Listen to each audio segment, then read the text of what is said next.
ಮಂಡ್ಯದಲ್ಲಿ ಬಿಡುವಿಲ್ಲದಂತೆ ಓಡಾಡ್ತಿರೋ ಸುಮಲತಾ ಅಂಬರೀಶ್ ನಿನ್ನೆ ಮೈಸೂರಿನಲ್ಲಿ ತಮ್ಮ ರಾಜಕೀಯ ಎಂಟ್ರಿ ಬಗ್ಗೆ ಅಭಿಪ್ರಾಯ ಸಂಗ್ರಹಿಸಿದ್ರು.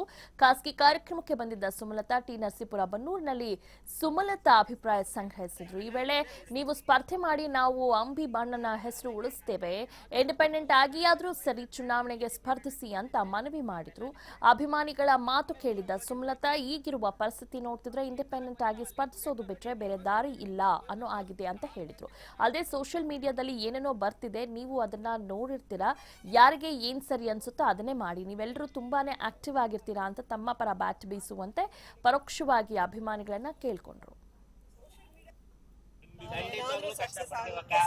ಕಾರ್ಯಕರ್ತರಿಗೆ ಇದನ್ನ ಮಾಡಿದ್ರೆ ನೋಯಿಸ್ತದೆ. ನೀವು ಇಂಡಿಪೆಂಡೆಂಟ್ ಆಗಾದ್ರೂ ಸ್ಪರ್ಧೆ ಮಾಡಿ, ಖಂಡಿತವಾಗ್ಲೂ ಅಂಬರೀಶ್ ಅಣ್ಣನ ಹೆಸರು ಉಳಿಸೋಕೆ ನಾವೆಲ್ಲ ಇಂಡಿಪೆಂಡೆಂಟ್ ಬಿಟ್ರೆ ಬೇರೆ ದಾರಿ ಇಲ್ಲ.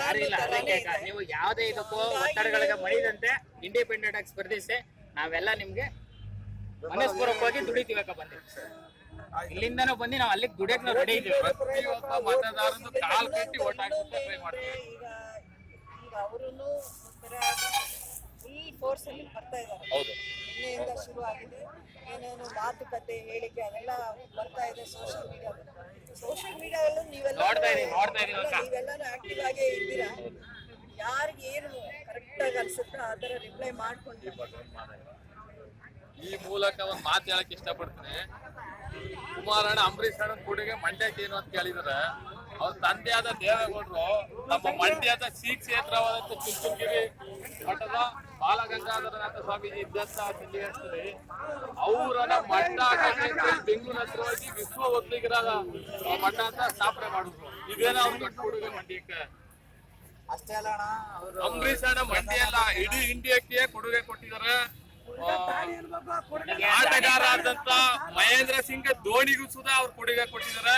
ಅವ್ರು ಏನೇ ಕೊಟ್ಟಿರೋ ಅವ್ರ ಅಪ್ಪನ ಮನೆ ದುಡ್ಡಿನ ಕೊಟ್ಟಿರೋದು, ಬೇರೆ ಮಕ್ಕಳಿಗೆ ಸರ್ಕಾರ ದುಡ್ಡು, ರೈತರ ದುಡ್ಡು, ಜನಗಳ ದುಡ್ಡಿನ ಕೊಟ್ಟಿಲ್ಲ. ₹1 ಕೊಟ್ಟಿರೋ ಅವ್ರ ಅಪ್ಪನ ಮನೆ ಅವರ ದುಡ್ದು ಅವರ ಬೆವರು ಸುರಿಸಿ ಸಂಪಾದನೆ ಮಾಡಿ ಕೊಟ್ಟಿರುವಂತ ದುಡ್ಡು. ನಮ್ಮ ವೀರವೇದ ಗುರು ಅವ್ರಿಗೆ 10 ಎಕರೆ ಜಮೀನು ಕೊಟ್ಟಿದ್ರೆ ಅದು ಜಮೀನಿಂದ. ಜೊತೆಗೆ ಕನಕನ್ ಮಾಡಿ ಮರಣ ಆದಂತ ದುರಂತ ಘಟನೆಯಲ್ಲಿ ಪ್ರತಿಯೊಬ್ಬರ ಕುಟುಂಬಕ್ಕೂ ಅವ್ರ ಕೈಲಾದಂತ ಸಹಾಯ ಮಾಡಿದ್ರೆ ಇದಕ್ಕಿನ್ನ ಕೊಡುಗೆ ಬೇಕಾ? ಕೊಡುಗೆ ದಾರಿ ಅಂತ ಕೊಡುಗೆ